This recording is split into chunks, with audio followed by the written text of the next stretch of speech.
Montreal Canadiens special teams have not been very special. Their penalty kill, just like their power play, near the bottom of the league. Maybe on another bonus video, we can talk about how bad the power play is, but let's talk about the penalty kill.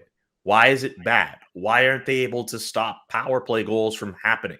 Why do they look discombobulated? I have so many questions about the penalty kill. Rick or Jess or Sue or somebody, just let's have like a mini summit here and discuss why the Canadiens PK is so bad.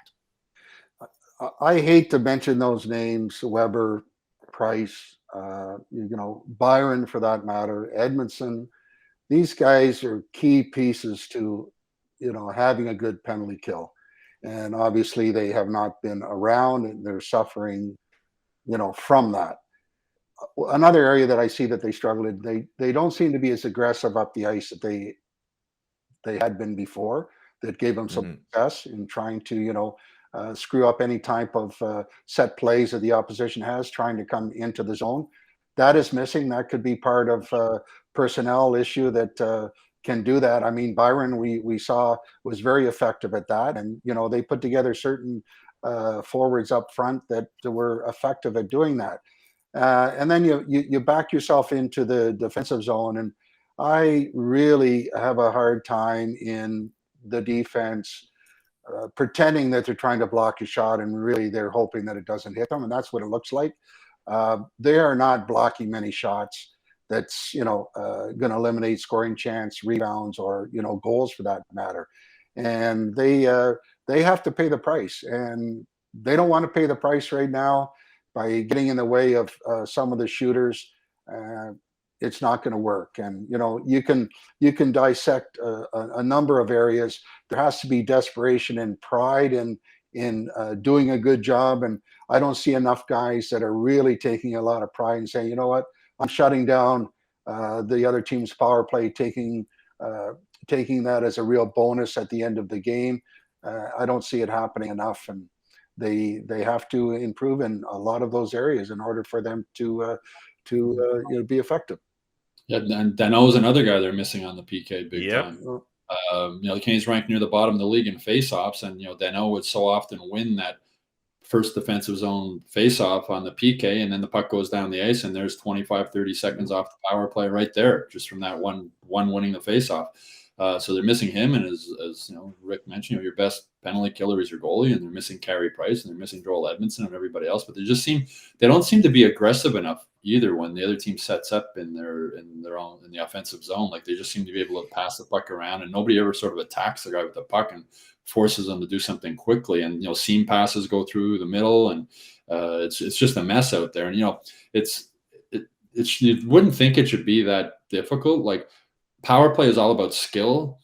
Penalty kill is more about just working hard, right? And being willing, as Rick said, to pay the price, block the shot, get in the way, force them when they're trying to bring the puck out from their own zone, be hard on them. And it's not there. It looks like they're very passive on the penalty kill. So apart from missing so many key guys, the guys that are out there, I don't think a passive penalty kill, boy, say that 10 times quick. Say that 10 times fast, yes. Works well in today's NHL when these guys are just so skilled and they can fire the puck around in the offensive zone like crazy. I think you need to attack the guy with the puck a little bit more often.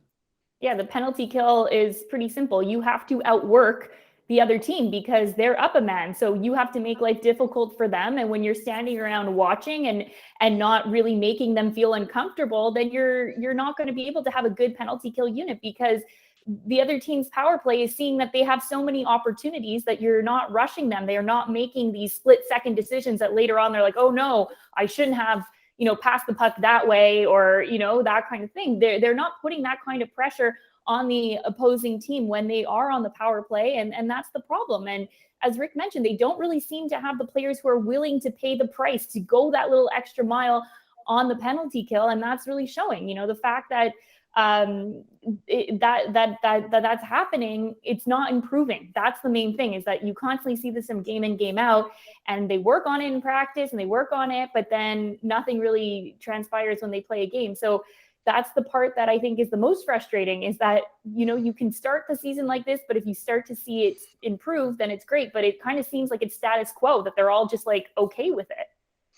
Yeah, and also if you've been instructed to play that passive penalty kill position and it's not working, well, then you change something. And with the skill set of so many teams, they love to have time to do what they do best, which is make passes, make great shots. So they have to get together on the same page and say, all right, let's try plan B. Let's go on the aggressive front and have the first player attack, second player read off of it. And collectively, they can be much more effective. But right now, they're out of sync. They don't know whether to go to back up. But one thing for sure, as Stu had mentioned, very passive.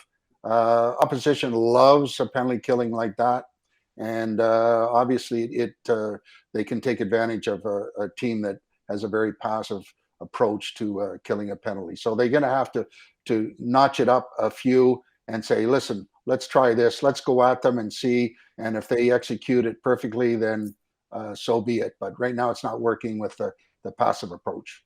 Another thing that might have hurt them, Rick, is the NHL cracking down on cross-checking this season. Because when the PK was one of the main reasons why the Canadiens went to the Stanley Cup final, they were like over 90% killing off.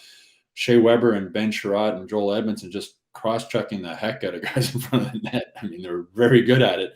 And you can't do it as much this season. You see a lot of the goals where whether it's David Savard or the other defenseman sort of standing beside the guy in front of the net and not able to do what they were able to do in the playoffs last year and what they will be able to do again in the playoffs again this year, because the crackdown and cross-checking will be gone by the time the playoffs start. And then Right. Because officiating is blanket and consistent all across the board in the National Hockey League. There's no issues there. The commissioner even said so himself. Best referees in the world. Yep, absolutely great. I can't say anything bad about NHL officiating. Before I start to talk more about NHL officiating, I think we should wrap up this bonus episode. And I gotta say, the glowing reviews on the PK. Wow. Also, in all seriousness, maybe we should try to find a way to come up with a few more fun bonus episodes, I guess, if the Canadiens are going to continue their downward slide towards mediocrity and ultimately missing the playoffs. But hey, we appreciate you all watching these bonus episodes. We appreciate you watching our full episodes, which you can watch at hockeyinsideout.com. Subscribe to the YouTube page for more fun stuff, and also subscribe to the Hockey Inside Out newsletter, where there's more fun stuff there too. Just because the Canadiens are not playing well doesn't mean we can't be fun for Hockey Inside Out.